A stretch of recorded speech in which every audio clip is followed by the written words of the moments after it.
Good morning. Numerical છેલ્લો જે કર્યો આપણે ઉદાહરણ થોડુંક હાર્ડ હતું અને તમે શીખી ગયા કે ભાઈ ટોર્કને ઉપયોગમાં કેમ લેવાનું છે. હવે ટોર્કનું એક એડવાન્સ સ્ટેજ શીખવા જઈ રહ્યા છીએ. આમ તો થિયરીમાં જોઈ ગયા હતા, પણ હવે ઉપયોગ કરતાં શીખવાનું છે. બરાબર.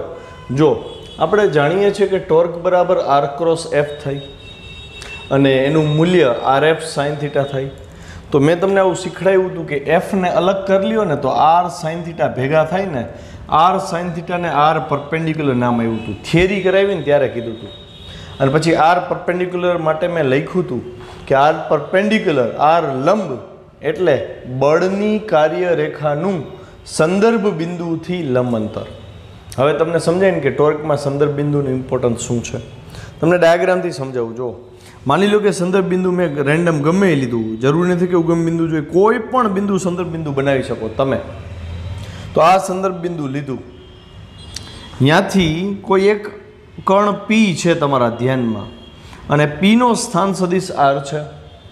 પી ઉપર બળ આ દિશામાં લાગે છે માની લ્યો. તો હું એમ કહું છોકરાઓ કે આર અને એફ વચ્ચેનો ખૂણો કેટલાનો, તો તમારે આરને ઉપાડીને આમ દોરવો પડે ને. આ તમે ફરીથી દોર્યો આર, તો હવે જે ખૂણો બન્યો આને કહેવાય આર અને એફ વચ્ચેનો ખૂણો. તો ટોર્ક જોતું હોય તો આર ક્રોસ એફ આ બે લેવા પડે અને આર ક્રોસ એફ કરો છોકરાઓ એટલે જમણા હાથનો સ્ક્રૂ આરને અને એફના ઉગમ બિંદુને લંબ રાખો ને, આર ક્રોસ એફ એટલે ભ્રમણ આમ થશે ને અહીંથી આ તરફ. આવી રીતે કેવું થયું? વિષમ ઘડી થયું. વિષમ ઘડી થયું એટલે બહાર નીકળ્યું, મતલબ ટોર્ક ધન છે. સમજ પડી? વિષમ ઘડીને ધન લેવું, સમઘડીને ઋણ લેવું. અચ્છા, પણ ટોર્કનું મૂલ્ય કેટલું લેવું? તો તમે લેશો ને આર એફ સાઇન થીટા. પણ માની લો તમને થીટા નથી આપ્યો, ચલો આ ખૂણો જ નથી આપ્યો, તો તમે મૂલ્ય ગોતશો કેમ? આ સાઇન થીટાની કિંમત જ નથી ખબર તમને. તો એનો એક બીજો રસ્તો હવે આપણે ઉપયોગ કરતાં શીખવાનો છે કે ભાઈ થીટા ન આપ્યો હોય તો કાંઈ વાંધો નહીં, આર સાઇન થીટા તો તમે મેળવી શકો ને. R sine theta, r sine theta એટલે આર પરપેન્ડિક્યુલર. આર પરપેન્ડિક્યુલર એટલે બળની કાર્યરેખા હું લંબાવું છું. જો મેં બળની કાર્યરેખા અહીંથી લંબાવી, આપણું સંદર્ભ બિંદુ આ લીધું હતું તો આ લંબ અંતર હતું, આને જ આર પરપેન્ડિક્યુલર કીધું હતું ને. આ ખૂણો થીટા થાય, આ થીટા છે એટલે આ કર્ણ થયો, આ 90 ડિગ્રી. જો આ કર્ણ થયો, આ થીટાની સામેની બાજુ, તો આ જ આર પરપેન્ડિક્યુલર એટલે કે આર સાઇન થીટા થઈ ને. R perpendicular is R sine theta છે. તો તમારે ભૂમિતિનો ઉપયોગ કરી, પાયથાગોરસના પ્રમેયનો ઉપયોગ કરી, કર્ણ ખબર હોય, આ બાજુ ખબર હોય તો આ બાજુ ગોતી શકો ને. મતલબ થીટા ન હોય તો અટકીને ઊભા રહેતા નથી. કાં થીટા હોવો જોઈએ, કાં આર પરપેન્ડિક્યુલર હોવો જોઈએ. ઘણીવાર આર પરપેન્ડિક્યુલર ન હોય તો આપણે આઈ શીખ્યા છીએ આર એફ પરપેન્ડિક્યુલર, તો આ હોવો જોઈએ. તો એ ક્યાં મળે? તો કે ભાઈ અહીંથી લંબ લઈ લ્યો, આ જે ઘટક મળે આ એ તમારો એફ પરપેન્ડિક્યુલર થયો, તો તમે એ પણ લઈ શકો છો. ખબર પડી ગઈ? મતલબ ક્યાંય અટકવાનું નથી. એક નહીં તો બીજો, બીજો નહીં તો ત્રીજો રસ્તો તો અવેલેબલ છે જ. હવેનું જે ઉદાહરણ છે એમાં તમારે આ સૂત્રનો ઉપયોગ કરતાં શીખવાનું છે. એના માટે હું તમને થોડાક પ્રેક્ટિકલ એક્ઝામ્પલ આપું. જોજો ધ્યાનથી. આ જમીન છે, આ એક દિવાલ છે, બરાબર. માની લો કે એક સીડી મેં આવી રીતે ટેકવેલી છે આમ, બરાબર. તો સીડીનું પોતાનું વજન તો એના દ્રવ્યમાન કેન્દ્ર ઉપર લાગશે. આ સીડીનું વજન મેં દર્શાવ્યું ડબલ્યુ. ઓકે. હવે સીડીનો આ ભાગ જમીનના કોન્ટેક્ટમાં નથી, આ ભાગ જમીનના કોન્ટેક્ટમાં છે. એટલે જમીન લંબબળ ઉપર લગાડશે. એટલે તમે કહેશો લંબબળ ઉપર તરફ લાગ્યું. જો હું લંબબળને N1 કહી દઉં. હજી એક લંબબળ લાગે છે, સીડી આમે જ બળ લગાડે છે, તો દિવાલ સામું લંબબળ આમ લગાડશે એટલે અહીંયા દિવાલ લગાડશે લંબબળ N2. સમજ પડી? અચ્છા, આના સિવાય બીજા ઘણા બધો બળો ભાગ ભજવે છે. જેમ કે આ સપાટીનું લીસી કરી નાખું તો સીડી અહીંથી લપસવા માંડે ને. સીડી જો લપસવા માંડે તો અહીંયા આ સપાટી લીસી નથી, ધારી લ્યો, તો અહીંયા ઘર્ષણની હાજરી આવે ને. મતલબ સીડી જો અહીંથી આમ લપસે તો આ છેડો જે છે એ અહીંથી આમ સરકવાની આમ ટ્રાય કરશે ને, સરકે આમ, ગતિ આમ થાય તો ઘર્ષણ મને આમ મળે ને. સમજે પડી? તો આવી રીતે તો હું ઘણા બધા બળ દર્શાવી શકું. પણ આવા કિસ્સામાં એમ કહે કે ભાઈ સીડી છે એ સંતુલનમાં છે, મતલબ ચાક ગતિ સંતુલનમાં છે. નેટ ફોર્સ તો તમે સમજી શકો, હાલો કે ભાઈ ખબર પડે છે, આપણે હિસાબ કરી શકીએ એમ છીએ. હે, પણ હું એમ કહું નેટ ટોર્ક અહીંયા ગોતવાનું છે તો તો તમે ધારો કે આ બિંદુને હું એ કહી દઉં, આ બિંદુને હું બી કહી દઉં, આ બિંદુને હું સી કહી દઉં, તો ટોર્ક હું એમ કહું એ બિંદુને અનુલક્ષીને કહું ટોર્ક, એટલે કે મેં સંદર્ભ બિંદુ કોને લીધું? એને, તોય નેટ ટોર્ક શું થશે? 0. કેમ? શું કામ 0? તો કે ચાક ગતિ સંતુલનમાં છે ને, ચાક ગતિ સંતુલનમાં હોય એટલે એના કોઈ પણ બિંદુને અનુલક્ષીને એનું ટોર્ક 0 થાય. અચ્છા, હું બી બિંદુને અનુલક્ષીને કહું, બી બિંદુને અનુલક્ષીને સિગ્મા ટો 0 થાય. અચ્છા, હું સી બિંદુને અનુલક્ષીને કહી શકું, સી બિંદુને અનુલક્ષીને ટોર્ક કેટલું? 0. અચ્છા, બધાના ટોર્ક 0 થાય, પણ વ્યક્તિગત ટોર્ક જોવા જાઉં તો એ બધાના અલગ અલગ હશે, એની ઉપર જે ટોર્ક લાગતા હશે. તમારે કયા બિંદુ ઉપર ટોર્ક લગાડવું ને કેમ નક્કી કરવું એની એક સ્કિલ છે, આવડત હોવી જોઈએ. તમારા દાખલાને ઇઝી બનાવવાની મેથડ છે. તમારે એ બિંદુ ઉપર, એવા બિંદુ ઉપર સંદર્ભ બિંદુની ચોઈસ ઉતારવી કે જ્યાં સૌથી ઝાઝા બળ લાગતા હોય. સમજો ફરીથી, તમારે એવા બિંદુને સંદર્ભ બિંદુ બનાવવું કે જ્યાં સૌથી ઝાઝા બળ લાગતા હોય. શું કામ? એ તમે આ પ્રકારના 4-5 દાખલા ગણશો પછી જ ગળે ઉતરશે. અત્યારે કહી દઉં છું શું કામ, તો કે ધારો કે હું એ બિંદુને અનુલક્ષીને ટોર્ક લગાડું. કેમ? તો કે એ બિંદુને અનુલક્ષીને કહું તો જો અહીંયા એ ઉપર 2 બળ લાગે છે, સી ઉપર એક જ બળ લાગે છે, બી ઉપર એક જ બળ લાગે છે. તો હવે માની લો કે હું એને અનુલક્ષીને ટોર્કની વાત કરું, મારે ટોર્ક એ જોઈ છે, એ ઉપર લાગતા બધાય ટોર્ક, તો N1 બળ એ અહીંયા જ લાગે છે, તો આ બળ અહીંયા છે ને એ જ બિંદુ ઉપર લાગે છે, તો એ જ બિંદુ પર બળ લાગે. મેં એવું કીધું હતું, જે બિંદુને બળ લાગે એ બિંદુને ટોર્ક લાગુ ન પડે, બરાબર? કેમ કે આનો સ્થાન સદિશ શું થાય? તો કે સંદર્ભ બિંદુ આને લીધું ને, એટલે કે ઉગમ બિંદુ આ થયું ને, તો એનો મતલબ કે ઉગમ બિંદુ ઉપર જ બળ પસાર થાય છે. બળની કાર્ય રેખા જો આપેલ બિંદુમાંથી પસાર થાય તો એ ટોર્ક લગાડી શકે નહીં, એટલે આનું ટોર્ક 0 થઈ ગયું. સેમ વસ્તુ આ બળે જુઓ, એ આની ઉપર ટોર્ક લગાડી શકે નહીં, કેમ કે એ બિંદુમાંથી પાસ થાય છે. તો હવે મારે ટોર્ક કેટલા હિસાબમાં લેવાના? એ થી સી વાળું જે બળ છે, તો એ બળ જે છે વજન છે આવડું આ ખરેખર એ આ તરફ જાય છે ને.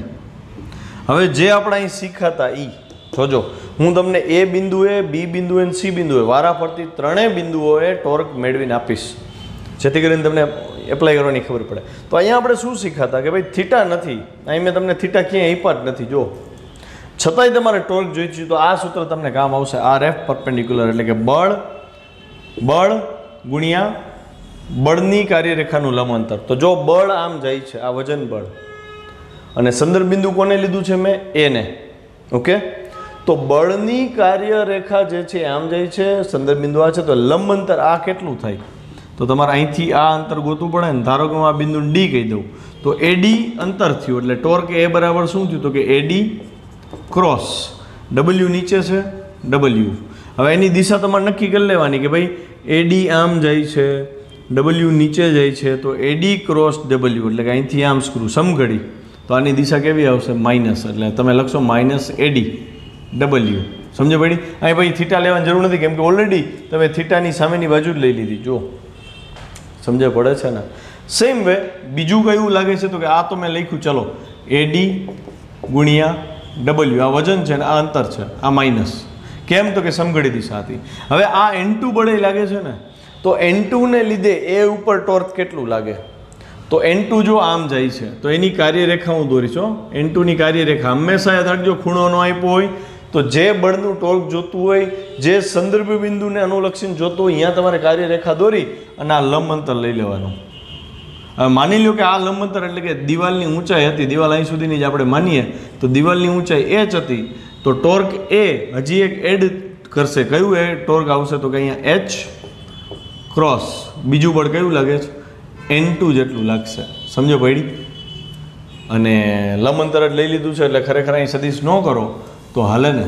સીધો તમારે જવાબ કરવાનો થાય કે ભાઈ લંબ અંતર કેટલું હતું ને બળ કેટલું? બળ હતું અહીંયા W, લંબ અંતર હતું AD, એટલે W ગુણ્યા AD. સદિશ કરવાની જરૂર નથી, માઇનસ આવે કેમ કે સમઘડી દિશા હતી.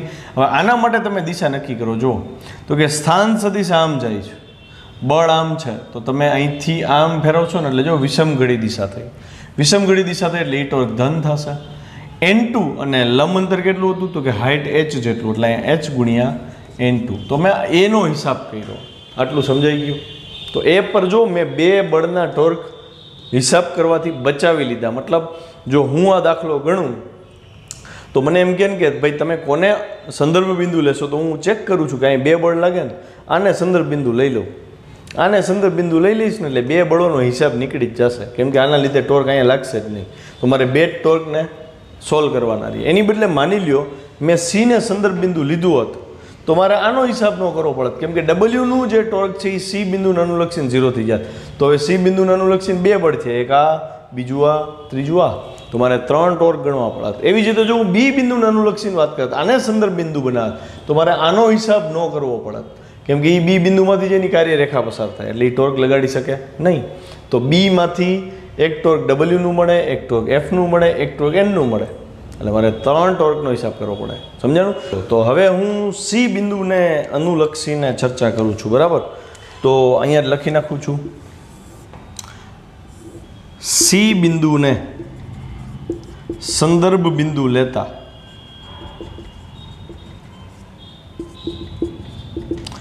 સીને અનુલક્ષીને ટોર્ક કેટલા થાય? કુલ ટોર્ક જોઈ છે, બરાબર? ધારો કે હું એને ટોર્ક કહી દઉં છું, સી કયો કે વોટેવર ટોર્ક સી કયો, તો સી બિંદુને અનુલક્ષીને એટલે આપણે ઉગમ બિંદુ અહીંયા લીધું છોકરાઓ, બરાબર? ઉગમ બિંદુ અહીંયા છે, આ ઉગમ બિંદુ થયું, જે સંદર્ભ બિંદુ એ આપણા માટે ઉગમ બિંદુ. ઉગમ બિંદુમાંથી જે બળ પસાર થાય એ કોઈ ટોર્ક લગાડી શકે નહીં. એટલું તો સમજાય એવી વાત છે. કેમ? તો કે અહીંયા કોઈ અંતરની હાજરી જ નથી ઉગમ બિંદુ ઉપર. ડબલ્યુ તો છે, અંતર ક્યાં નથી. અચ્છા, હવે ડબલ્યુનો હિસાબ તો નીકળી ગયો, એટલે સી મતલબ જે બિંદુને સંદર્ભ બિંદુ લ્યો એની ઉપર જે બળ હોય એ બળ ક્યારેય ટોર્ક લગાડે નહીં, આટલું યાદ રાખી લેવું. હવે તો બીજા કયા કયા બળ છે? તો કે N1 છે, F છે ને N2 છે. તો N1 છે એના લીધે સી ઉપર શું ટોર્ક અનુભવાય એ જોઈ છે. તો આપણે શું શીખા? તો કે ભાઈ જે બળ હોય ને, બળ, ધારો કે હું N1 ની વાત કરું, હવે આ જૂનો ડાયાગ્રામ જવા દઉં છું. માની લો કે N1 છે, તો હવે તમારે N1 ને માટે સીને અનુલક્ષીને ટોર્ક જોઈ છે. બળ છે તો સી બિંદુને સાપેક્ષે ટોર્ક લગાડશે. તો N1 ની કાર્યરેખા દોરવાની. જો હું N1 ની કાર્યરેખા દોરું છું, આ દોરી. સંદર્ભ બિંદુ આ છે આપણા માટે, તો સંદર્ભ બિંદુ આ છે, તો મારે અહીંથી આ લંબ અંતર લેવાનું. તો આ અંતર અને આ અંતર બે કેવા થયા? સરખા થયા ને? તો હું આ લઉં કે આ લઉં, બે એક જ થયા ને? તો હું અહીંયા ટોર્ક બરાબર શું લખીશ? જોજો ધ્યાનથી. તો કે એડી ગુણ્યા બળ કયું છે? N1, અને દિશા નક્કી કરવાની છે. જોજો, સંદર્ભ બિંદુ આ છે એટલે તમારો સદિશ અહીંથી આમ જાય છે, એ નક્કી કરવું બહુ મહત્વનું છે. સંદર્ભ બિંદુ હંમેશા ટેલ ઉપર રાખશી સ્થાન સદિશ માટે. તો સ્થાન સદિશ અહીંથી આમ નીકળે છે, બળ આમ જાય છે, તો ખરેખર સદિશ આમ થયો, આ સ્થાન સદિશ અને આ બળ N1.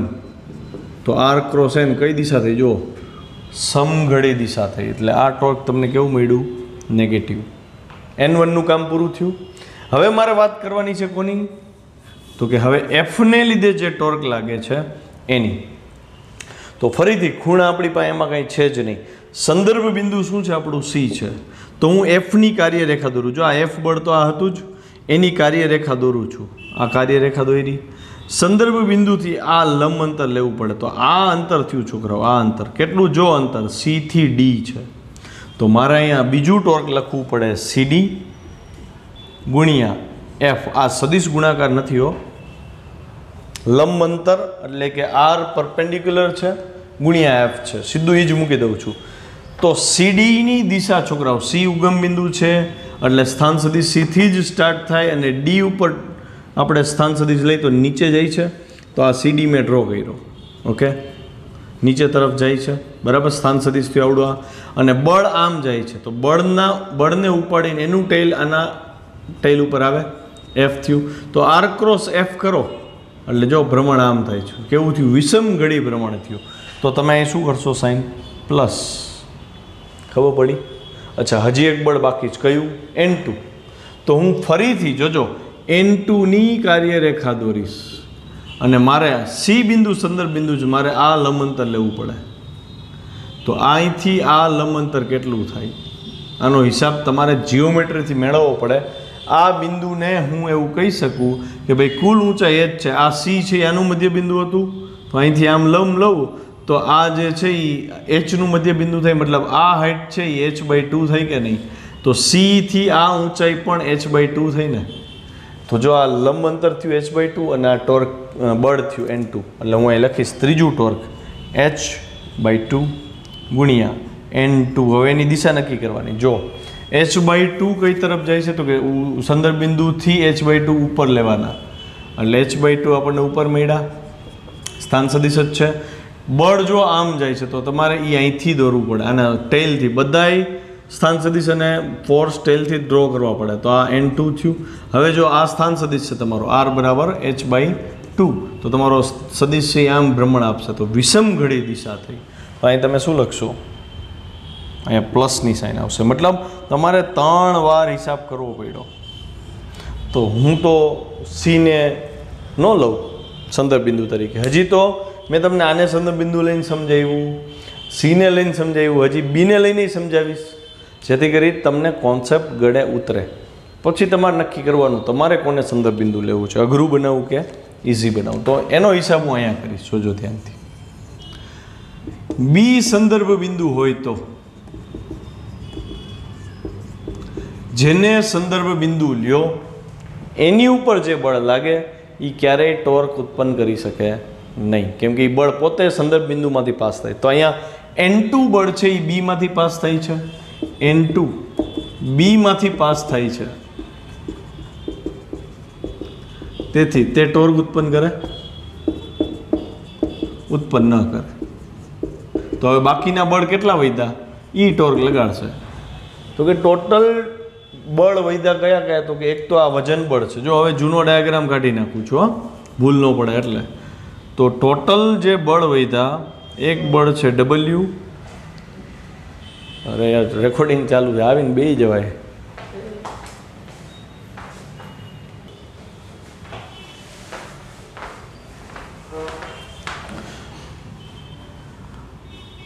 ચલો, તો હવે આપણે જે ચર્ચા કરવી છે એ કે ભાઈ બીમાંથી n2ની અસર તો ટોર્ક પ્રોડ્યુસ કરતી નથી, તો હવે કેટલા બળ છે આપણી પાસે? W, n1 અને F, આ 3 બળ આને અનુલક્ષીને શું ટોર્ક લગાડે એનો હિસાબ કરવો છે. તો હું અહીંથી શરૂઆત કરું n1 થી. તો આપણને ખબર છે કે ભાઈ જે સંદર્ભ બિંદુ હોય આપણું, ત્યાંથી લંબ અંતર ગોતવું પડે આપેલા બળ માટે. તો આ બળ આમ હતું તો એની કાર્યરેખા દોરી હતી ને. તો અહીંયા બળ n1 છે, પછી બળ F છે અને બળ n2 છે. મારે બી સંદર્ભ બિંદુ બનાવું તો હું બી છે ને બીનું n1ની સંદર્ભ રેખા લઉં છું, આ કાર્યરેખા લઉં છું. જો n1ની કાર્યરેખા દોરી, બીમાંથી લંબ લીધો તો મને આ અંતર મળ્યું. આ અંતર કેટલું થાય? તો આને કંઈક નામ આપવું પડે ને આ બિંદુને, હું એને કહી દઉં E. તો એ થી E અંતર આ લંબ અંતર થયું. અહીંયા નામ આપવું જરૂરી નથી, તમે અહીંયા નામ આપી શકો. તો હું અહીં લખીશ ટોર્ક બરાબર AE ગુણ્યા કયું બળ છે? તો કે n1 બળ હતું, એટલે n1. આની દિશા નક્કી કરવી પડશે. જો સંદર્ભ બિંદુ આ છે તો સદિશ તમારો ટેલ અહીંયા જ આવશે, તો સદિશનું હેડ આમ આવે ને, એટલે સદિશ ખરેખર AE નહીં થાય, EA થશે. પણ અહીં મેં મૂલ્ય લખ્યું એટલે EA લખું કે AE લખું ફેર ન પડે, પણ દિશા બહુ મહત્વની થઈ જશે. જો તો સ્થાન સદિશ થયો આ, લંબ સદિશ થયો આ, બરાબર. લંબ અંતર જે લીધું હતું એ આ તરફ મળ્યું. બળ લાગે છે ઉપર તરફ n1, તો n1 ને આ અંતર આ તરફ હતું, તો r ક્રોસ n કઈ દિશા થઈ? સમઘડી. સમઘડી દિશા થાય તો આ શું થશે? નેગેટિવ થશે. તો મેં એક બળનો હિસાબ કરી લીધો. ચલો હવે મારે Fનો હિસાબ કરવો છે. Fનો તો હું Fની કાર્યરેખા દોરીશ ફરીથી. Fની કાર્યરેખા દોરી. Fની કાર્યરેખા આ આપણું સંદર્ભ બિંદુ, સંદર્ભ બિંદુથી બળનું લંબ અંતર કેટલું છે? h. તો બીજું ટોર્ક કેટલું થશે? તો કે h ગુણ્યા બળ કેટલું હતું? તો કે F. સમજો પડે? અચ્છા, તો આ સંદર્ભ બિંદુ છે, તો hનો સદિશ નીચે જાય ને, આ ઉગમ બિંદુ હોય તો, એટલે હું hને દર્શાવું છું નીચે તરફ, બરાબર. અને F બળ છે એ આ તરફ છે, તો આના ટેલ ઉપર દોડવું, એ આ તરફ થયું. તો આ h છે આપણો, આ F છે, તો ભ્રમણ આમ થયું ને કેવું થયું? વિષમઘડી થયું. એટલે આ પદ તમને કેવું મળશે?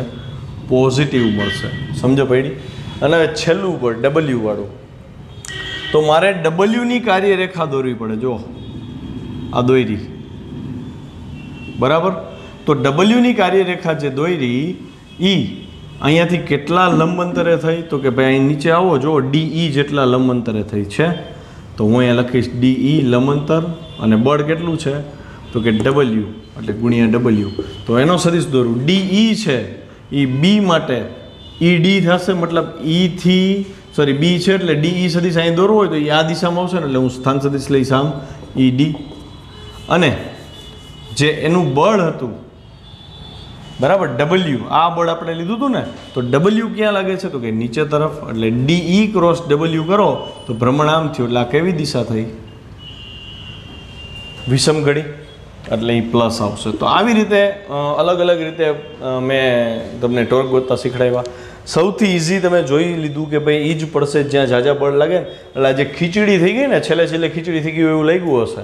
તો આ વિડીયોને 2-3 વાર જોજો. જે મેં લંબ અંતરવાળો કોન્સેપ્ટ કરાવ્યો ને, બહુ ઇમ્પોર્ટન્ટ કોન્સેપ્ટ છે.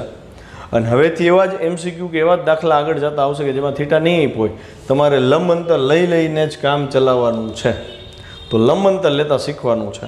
અને કદાચ માની લો એવું બને કે ભાઈ આ કોન્સેપ્ટ તમારો ઓનલાઈન ક્લિયર નથી થતો, તો બહુ શોર્ટ ટાઈમમાં તમારું લગભગ સ્કૂલ ચાલુ થાય એવા એંધાણ છે. જો ચાલુ થઈ જાય સ્કૂલ તો આપણે રૂબરૂમાં આ ટોપિકને વધારે ડિટેલથી શીખશી. પણ એ પહેલાં જો તમે 3-4 વાર વિડીયો જોઈને 3-4 વાર આ ડાયાગ્રામની પ્રેક્ટિસ કરીને એ બિંદુ બી બિંદુ સી બિંદુના ટોર્ક જાતે મેળવો, ચેક કરો કે મેં મેળવા તમે મેળવા એ સરખા છે કે કેમ. જો એવું થઈ જાય ને તો બહુ સારું, કેમ કે તો હવે આગળના ટોપિકમાં તમે ક્યાંય અટકશો નહીં. ઉદાહરણ 7.9 થોડુંક અઘરું છે. રકમ પહેલાં સમજી લઈ. તમને એમ કીધું છે કે એક દિવાલ છે BC, એ દિવાલ સાથે એક નિસરણી આવી રીતે ટેકવીને ગોઠવેલી છે. તો જે બ્લેક લાઇન છે એ બી નિસરણી છે. નિસરણીની લંબાઈ 3 મીટરની છે. અને તમને કીધું છે કે નિસરણીનો નીચેનો છેડો, આ છેડો દિવાલથી 1 મીટર અંતરે છે. એટલે આ અંતર તમને આપી દીધું છે 1 મીટર. ખબર પડી? તો તમને કીધું છે કે જે દિવાલ છે ને, આ દિવાલ ઘર્ષણ રહિત છે. ઘર્ષણ રહિત છે મતલબ તમે નિસરણીને આવી રીતે ટેકવવા જાઓ ને તો નિસરણી અહીંયાથી લપસે છે. ખબર પડી? ઘર્ષણ રહિત કીધું એનો મતલબ છે એનો ઉપયોગ કરવાનો. તો અહીંથી નિસરણી લપસે તો જેમ જેમ આ છેડો નીચે આવતો જાય એમ નિસરણીની લંબાઈ તો અચળ રહી ને. એટલે જો આ છેડો છે ને એ જમીનથી દૂર જતો જાય ને, મતલબ એ છેડો દૂર જશે, કેમ કે નિસરણી છે એ સતત નીચે આવતી જાય એવું થઈ છે. પણ જમીનને પોતાનું તો ઘર્ષણ હોય ને, એટલે હું જમીનને થોડીક લંબાવી દઉં અહીંયા. તો જમીનને ઘર્ષણ છે, દિવાલને ઘર્ષણ નહોતું, અહીંથી લપસવા ઈચ્છે છે, પણ અહીંયા જમીન આ નિસરણીને આમ જતા રોકે છે. નિસરણીની બનાવટ જ એમ હોય. શું કામ? તો કે જો એવું ન હોય તો ઉભેલ વ્યક્તિ તો પડે ને નીચે. એટલે અહીંથી આ નિસરણી સરકી શકતી નથી. નિસરણીને સરકવું છે આ બાજુ. તો જો આ બાજુ સરકવું હોય તો એને રોકે છે કોણ? તો કે ઘર્ષણ બળ.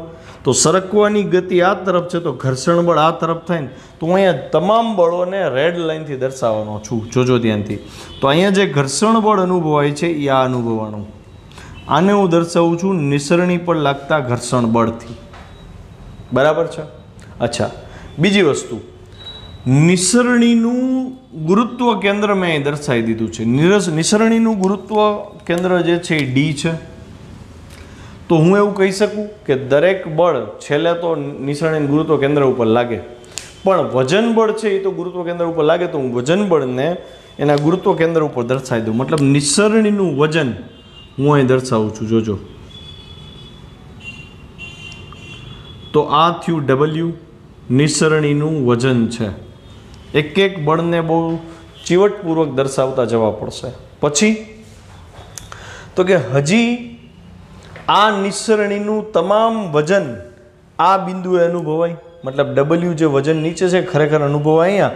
એનો મતલબ કે જમીન નિસરણીને ઉપર તરફ લંબ રૂપે લંબ બળ લાગુ પાડે. તો એ લંબ બળ હું દર્શાવું છું અહીંયા. તો નિસરણીને અહીંયા લંબ બળ લાગ્યું N1. આટલું ક્લિયર થયું? પછી તો કે નિસરણી આ ટેકે પડેલી છે, મતલબ આ દિવાલને ઈ આ તરફ બળ આપે છે, તો દિવાલ સામું બળ આપે ને ત્રીજા નિયમ પરથી, એટલે નિસરણીને એક બળ અનુભવાય છે અહીંયા. આની ચર્ચા આપણે આગળના ઉદાહરણ જે મેં સમજાવ્યું ને હમણાં થોડીક વાર પહેલાં એમાં કરી લીધી. તો અહીંયા મેં બળ દર્શાવી દીધું N2. તો નિસરણી ઉપર જેટલા બળ લાગે છે એ મેં દર્શાવી દીધા બધાય. ઓકે, ક્વેશ્ચન ફરીથી વાંચો. ક્વેશ્ચનમાં કહે છે કે ભાઈ એ બિંદુ પાસે અને બી બિંદુ પાસે સંપર્ક બળ શોધો, પ્રતિક્રિયા બળ શોધો.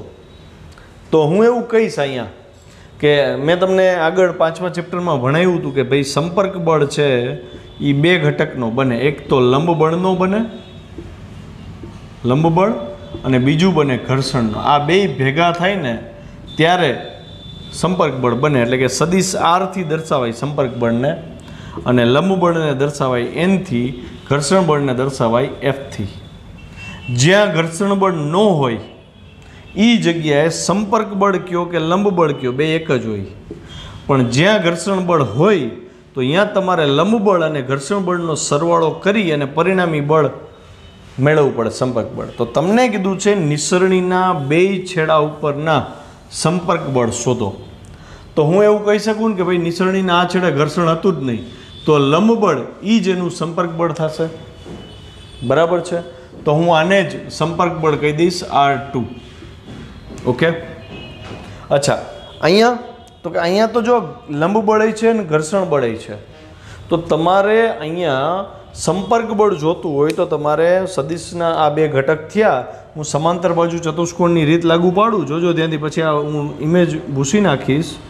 તો અહીંથી આવો સમાંતર બાજુ ચતુષ્કોણ બન્યો, તો હું અહીંયા બ્લુ લાઇનથી પરિણામી બળ દર્શાવું છું. જોજો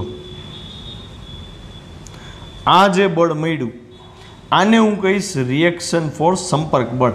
N1 અને F ની સંયુક્ત અસર થઈ. હવે હું આને ભૂસી નાખું છું. R1 કેવી રીતે મળ્યું એ નક્કી કરતા આવડશે ને હવે. તો તમને કીધું છે R1 ગોતો અને R2 ગોતો. આ તમારા દાખલાની રકમ થઈ. આટલું એટલે 3 લીટીમાં સમજાવી દીધું છે ને તમારે દર્શાવતા શીખવાનું છે. તો R1 મેળવવું પડે.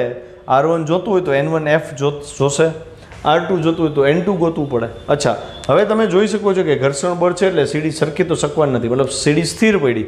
સીડી સ્થિર પડી છે એટલે યાંત્રિક સંતુલનમાં છે, રેખીય સંતુલન પણ છે, ચાક ગતિ સંતુલન પણ છે. બરાબર? તો હું અહીં લખું છું, અહીં નિસરણી યાંત્રિક સંતુલનમાં છે.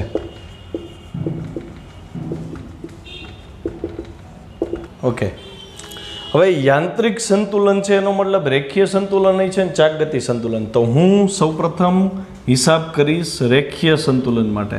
તો રેખીય સંતુલનમાં તમને ખબર છે સિગ્મા F શું થાય? 0 થાય. અચ્છા, તો અહીંયા કેટલા બળો દેખાય છે? જો હું મૂળભૂત બળોને ધ્યાનમાં લઈશ તો કે N1, F, W અને N2 4 બળો છે. હું આ બળને ધ્યાનમાં નથી લેતો. કેમ? તો કે આ બળ તો આ બેની કમ્બાઈન અસર હતી ને, આ શોધવા માટે મારે આ બેને શોધવા પડશે, એટલે હું આ બેને જ ધ્યાનમાં લઈશ. આનો તો છેલ્લે જ ઉલ્લેખ કરીશ. ક્લિયર? તો મારે N1 જોઈ છે, F જોઈ છે, W જોઈ છે અને N2 જોઈ છે. પણ તમે ધ્યાનથી એની દિશા જુઓ તો N1 y-અક્ષ ઉપર આવે છે, W y-અક્ષ ઉપર આવે. તો y-અક્ષ ઉપર હોય એવા બે બળ છે. પછી F છે એ x દિશામાં છે, અને N2 છે અથવા તો R2 છે એ પણ x દિશામાં છે. તો બે બળો y દિશામાં છે, બે બળો x દિશામાં છે, અને રેખીય સંતુલન છે. તો દ્વિપરિમાણ થયું ને, x દિશા y દિશા બે, તો એ મારે સદિશ કરવો પડે ને. સિગ્મા F બરાબર 0 થાય. અચ્છા, સિગ્મા F 0 થાય તો સિગ્મા Fx બરાબર એ 0 થાય કે નહીં? સંતુલનની 3 શરતમાંની પહેલી શરત. પછી બીજી શરત હતી સિગ્મા Fy બરાબર 0. ત્રીજી શરતની જરૂર નથી પડતી કારણ કે z દિશાનું કોઈ બળ છે નહીં. બે જ દિશાના બળ છે, x દિશા, y દિશા.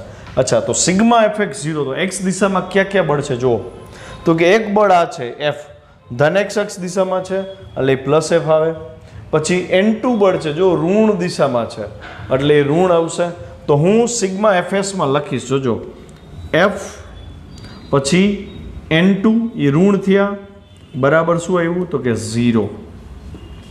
પછી સિગ્મા Fy ની વાત કરું તો સિગ્મા Fy માં ધન વાય દિશામાં કયું બળ છે તો કે N1, ઋણ વાય દિશામાં કયું બળ છે તો કે W. એટલે અહીં બીજું સમીકરણ મળ્યું N1 - W બરાબર 0. તો આને હું કહી દઈશ સમીકરણ નંબર 1 અને સમીકરણ નંબર 2. સમીકરણ 1 અને આ સમીકરણ 2 થાય. અચ્છા, સમીકરણ 1 ને જો હજી આગળ વધારવું હોય તો હું આને આગળ વધારી શકું. કેવી રીતે? તો કે F એટલે તો શું થાય તો કે મ્યુએસ અને ઇન્ટુ લંબ બળ થાય ને. તો અહીંયા મ્યુએસ અને લંબ બળ શું હતું એનું N1. તો હું અહીંયા લખી શકું મ્યુએસ N1 - N2 બરાબર 0. અને અહીંયા શું થશે તો કે N1 એમનું એમ અને W એટલે તો સીડીનું વજન હતું ને એટલે mg થાય ને, mg બરાબર 0. તો જો મને N1 મળી જાય એમ છે છોકરાઓ, તો N1 બરાબર mg. સીડીનું દળ ક્વેશ્ચનમાં આપી દીધું છે. સીડીનું દળ છે 20 kg છે. તો હું એ વેલ્યુ અહીં મૂકી દઉં તો મને N1 મળી જશે. જો N1 બરાબર એમની વેલ્યુ 20, જીની વેલ્યુ 9.8, 9.8 ગુણ્યા 20 તો 19.6 ગુણ્યા 10 એટલે 196 ન્યૂટન N1 મળી ગયો. મતલબ થોડુંક સોલ્વ કરી નાખ્યું આપણે, આને બોક્સ બનાવવું પડશે ને. N1 મળી ગયો છે. જો N1 મળી ગયો, F ગોતી લઉં તો R1 મળી જશે અને R2 ગોતવો છે. મતલબ કે R2 ને N2 તો મેં એક જ કીધા તો એ બે ગોતવાના છે આપણે. તો હવે તો કે આ એક સમીકરણ મળ્યું મ્યુએસ N1 - N2 બરાબર 0. હવે હું ચાક ગતિ સંતુલનનો ઉલ્લેખ કરીશ. ચાક ગતિ સંતુલનમાં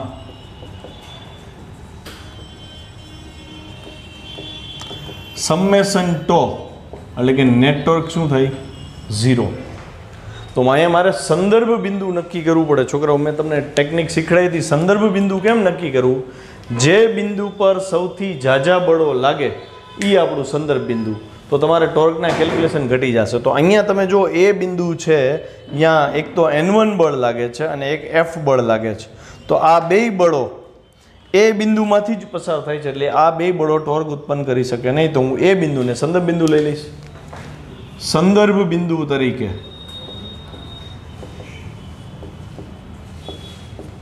એ લેતા તો હું એવું અહીં વર્ણન કરી દઉં છું કે N1 અને F વડે એને અનુલક્ષીને ટોર્ક 0 થાય. એટલે એ તો નીકળી જ ગયા. તો હવે વધ્યા બે બળ, એક તો W અને એક તો N2. એના લીધે જે ટોર્ક લાગે ને એનો ઉલ્લેખ કરીએ. માટે સમેશન ટો I બરાબર, જોજો ધ્યાનથી, હું દિશા સહિત લખીશ. હવે અહીંયાથી હું સદિશ કાઢી નાખું છું, મૂલ્ય લખીશ અને પ્લસ કે માઇનસથી દર્શાવી દઈશ. જો ધ્યાનથી, સંદર્ભ બિંદુ આ છે, બળ W છે. તો મેં તમને શીખવાડ્યું હતું ને ટોર્ક એટલે શું? તો કે ટોર્ક એટલે બળ ગુણ્યા R પરપેન્ડિક્યુલર. R પરપેન્ડિક્યુલર એટલે શું? તો કે જે બળ છે એની કાર્યરેખા દોરો. તો અહીંયા બળ W હતું તો હું જો એની કાર્યરેખા દોરું છું, આ બળની કાર્યરેખા થઈ. અને R પરપેન્ડિક્યુલર એટલે બળની કાર્યરેખાનું સંદર્ભ બિંદુથી લંબ અંતર થાય. તો સંદર્ભ બિંદુ તો એ હતું, તો એથી મારે આ લંબ અંતર ગોતવું પડે ને કાર્યરેખાનું. આ બિંદુને નામ આપી દઉં E. એ E થાય, હા કે ના? તો હવે હું ટોર્ક મેળવવા માટે R ક્રોસ F કે RF સાઇન થીટા લખવાને બદલે લંબ અંતર એટલે કે R સાઇન થીટા જ થયું ને, આ એ E અને ગુણ્યા W જ લખીશ. એટલે અહીંયા લખીશ એ E ગુણ્યા W અને દિશા મારે પ્લસ છે કે માઇનસ એ ચર્ચા કરવી પડશે. સંદર્ભ બિંદુ આ છે છોકરાઓ. તો સ્થાન સદિશ E નો આ તરફ થયો એટલે હું અહીં દર્શાવું છું. જો આ સ્થાન સદિશ થયો એ E એટલે કે R થી દર્શાવી દઈ. પછી તો કે બળ ક્યાં લાગે છે? નીચે લાગે છે. ટોર્ક જોતું હોય તો સ્થાન સદિશ અને બળ બેના સંદર્ભ બિંદુ એક જ હોવા જોઈએ, ટેલ એક જ હોવા જોઈએ. તો બળ મેં નીચે તરફ લગાડ્યું W. હવે W જ આપણું બળ છે ને, તો R ક્રોસ F કરો એટલે સ્ક્રૂને આમ ઘુમાવવું પડે. સ્ક્રૂને જમણા હાથમાં આમ પકડી અને આમ ઘુમાવો. કઈ દિશા થઈ? સમઘડી દિશા થઈ. સમઘડી દિશા હોય તો ટોર્કને આપણે નેગેટિવ લઈશું એટલે આ વેલ્યુ અહીંયા માઇનસ આવશે. સમજ પડી ને? હવે બીજું ટોર્ક કોના લીધે લાગે છે એને અનુલક્ષીને, તો કે બીજું બળ કયું છે N2, તો N2 ને લીધે જે ટોર્ક લાગે એનો હિસાબ કરો. તો N2 ની કાર્યરેખા દોરવી પડશે. હું રેડ પેનનો યુઝ કરું છું N2 ની કાર્યરેખા દોરવા માટે. જોજો N2 માંથી પસાર થતી રેખા આવી રીતે મળી, બરાબર છે. અને હવે તો કે ભાઈ સંદર્ભ બિંદુ તમારું આ છે, બળની કાર્યરેખા આ છે, અને આપણને ખબર છે ટોર્ક એટલે શું સૂત્ર હતું, તો કે બળ ગુણ્યા બળની કાર્યરેખાથી સંદર્ભ બિંદુનું લંબ અંતર. તો મારે લંબ અંતર જોઈ છે બળની કાર્યરેખાથી સંદર્ભ બિંદુનું, મતલબ મારે આ અંતર જોઈ છે. તો હું શું કરીશ, તો કે એ થી આ અંતરની ચર્ચા કરીશ. તો આ અંતર કેટલું છે, તો કે દિવાલની ઊંચાઈ જેટલું છે ને, મતલબ દિવાલની ઊંચાઈ કેટલી છે BC. આ અંતર જોવો જોઈએ BC થાય ને, તો હું અહીંયા લખી નાખીશ સીધું BC. અહીંયા બધાને ભૂલ થશે, તો આ સ્ટેપ ઉપર 4-5 વાર દાખલો ગણવો પછી જ આગળ વધવું, અને ગુણ્યા બળ કેટલું હતું, તો કે N2, એટલે હું અહીં લખું છું N2. હવે આની મારે દિશા નક્કી કરવી પડશે ને, BC અને N2. તો સંદર્ભ બિંદુ આપણું આ છે, BC સદિશ ઉપર, મતલબ કે તમારે દોરવાનો આમ થાય. એટલે હવે હું એનો ડાયાગ્રામ ડ્રો કરું તો સંદર્ભ બિંદુ આ છે, અહીંથી અંતર આમ છે, એટલે હું દોરીશ આવી રીતે આમ. અને બળ જો આમ છે N2, તો N2 આવશે આમ. એટલે આ બળ હતું, આ સ્થાન સદિશ હતો, તો ભ્રમણ કેમ થયું જોવો જોઈએ, વિષમ ઘડી દિશા. વિષમ ઘડી દિશા હોય તો ધન થાય, એટલે અહીંયા સ્ટેપ શું આવશે પ્લસ. ક્લિયર? તો મેં નેટ ટોર્ક માટેનો ચર્ચા તો કરી લીધી, પણ નેટ ટોર્કનું મૂલ્ય તો 0 છે. કેમ? તો કે ચાક ગતિ સંતુલન છે, એટલે અહીં 0 આવશે. હવે એ ની કિંમત ગોતતા તમને આવડવી જોઈએ. 8, 9, 10 ધોરણનું સામાન્ય ગણિત આવડતું હોય ને, ભૂમિતિ આવડતું હોય ને, તો એની વેલ્યુ મોઢે થઈ જાય. જુઓ સમજાવું. તમારી પાસે એ બીનું મધ્યબિંદુ D છે, પછી આ એને BC ને પેરેલલ લાઈન છે, તો એનો મતલબ E છે, E AC નું મધ્યબિંદુ જ થાય કે નહીં? બરાબર, સામાન્ય નોલેજ વાળી વાત છે. તો હું અહીં લખીશ કે E એ AC નું મધ્યબિંદુ છે, માટે A થી E નું અંતર છે ને, E AC કરતાં અડધું હોય, તો AC 1 મીટર હતું, તો એ E 0.5 થાય, એટલે અહીં 0.5 લખીશ. પછી અહીંયા આ ટોર્ક થઈ ગયું 0, આ માઇનસ એ ની વેલ્યુ 0.5, અને વજન કેટલું હતું, W કેટલું હતું, W અહીં જો ગોઈતું હતું 20 × 9 = 196, એટલે અહીંયા 196 થશે. પછી આ પ્લસ. હવે મારે BC જોઈ છે, તો BC કેવી રીતે ગોતશો? BC અહીંથી આ અંતર 1 મીટર છે, સીડીની લંબાઈ 3 મીટર છે, રકમમાં જ આપી દીધી છે, ABની લંબાઈ 3. તો કર્ણ છે, આ બાજુ છે, સામેની બાજુ પાયથાગોરસના પ્રમેયથી મળી જાય ને. તો તમે શું કરશો, અહીંયા સાઈડમાં રફમાં ગણતરી કરી નાખવાની. BC² = કર્ણ AB² માંથી આ બાજુ, એટલે કે AC² બાદ થાય ને, ટૂંકમાં પાયથાગોરસનો પ્રમેય થયો. તો AB² એટલે 3² માઇનસ AC² એટલે 1², તો 3² એટલે 9, 9 - 1 એટલે 8, 8 BC² 8 આવ્યો. તો BC શું આવે? 2√2. સમજો પડી? તો હું અહીંયા BC ની બદલે શું લખીશ, અહીંથી લખીશ 2√2 ગુણ્યા N2. N2 તો આપણે ગોતવાનો છે, એટલે અહીં લખી નાખ્યું આપણે N2. ક્લિયર છે આટલું? તો હવે જુઓ ધ્યાનથી, N2 મારે જોઈએ છે, આ પદ નેગેટિવ છે, એ આ બાજુ આવે, તો 0.5 એટલે 1/2 થાય, તો 196 ભાગ્યા 2 કરી નાખો. શું થશે? 196 ભાગ્યા 2 88 થશે, સોરી 98 થશે. 98 મેળા = 2√2 N2. હજી આ 2 આ બાજુ આવ્યા, એટલે 49 થશે, અને ડિવાઈડ બાય √2 આવ્યા, તો તમને N2 મળી ગયો.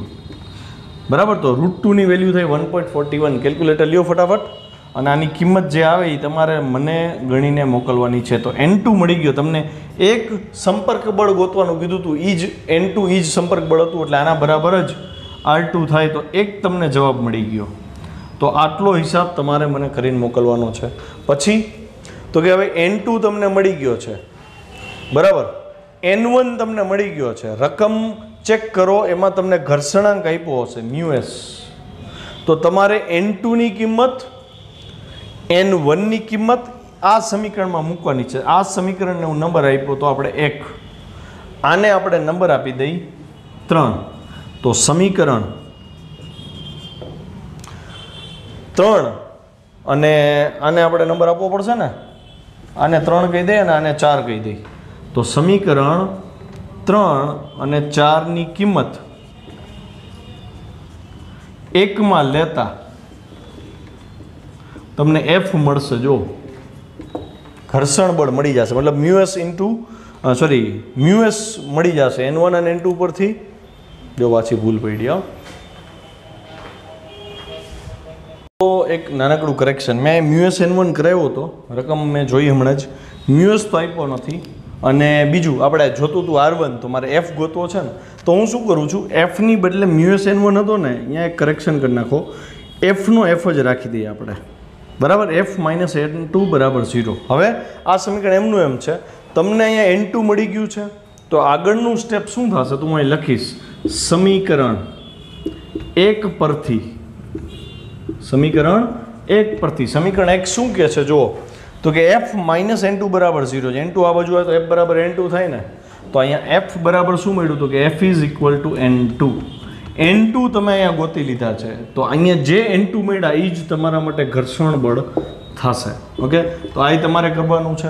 અચ્છા, હવે તમને F મળી ગયો અને N1 મળી ગયો છે, તો R1 જોઈ છે. તો તમને ખબર છે R1 આ બેનો પરિણામી સદિશ છે ને, તો હવે અહીં લખીએ ને કે માટે R12 બરાબર F² + N12.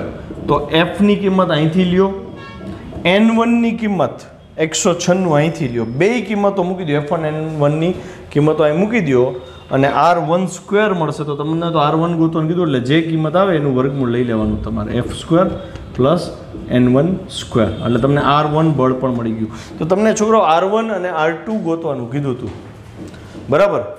તો N2 = R2 હતું, એટલે R2 તો સોલ્વ થઈ ગયું હતું. R1 ગોતવાનું કીધું, અહીંયા દાખલો પૂરો થયો. આમ જોવા જાઉં ને તો ટેક્સ્ટબુક કરતાં આ દાખલો મેં થોડોક લેન્ધી કરાવ્યો છે, પણ ટેક્સ્ટબુકની જે મેથડ છે ને એના કરતાં તમને આ મેથડ થોડીક ઇઝી પડશે. 3-4 વાર આ દાખલો ગણજો, પછી ટેક્સ્ટબુકમાં વાંચવાની ટ્રાય કરજો અને સમજવાની ટ્રાય કરજો કે તમને ખરેખર સમજાય છે કે નથી સમજાતું. તમને આ રીતે આવડવો જોઈએ અને ટેક્સ્ટબુકમાં જેમ છે એમ આવડવો જોઈએ. ધીમે ધીમે શોર્ટ કરતાં શીખવાનું છે. આટલી લાંબી ગણતરી દર વખતે નહીં કરીએ આપણે. MCQમાં તો સાવ નાની ગણતરીઓ આવશે, પણ નાની ગણતરીઓ તો જ આવડશે જો તમને આ લોંગ સ્ટેપમાં બધામાં ખબર પડતી હશે. બસ આજે એક જ દાખલો કરવો છે અને આ દાખલો પણ 5 વાર ગણવાનો છે. ઓકે, બસ લેક્ચર પૂરો કરીએ.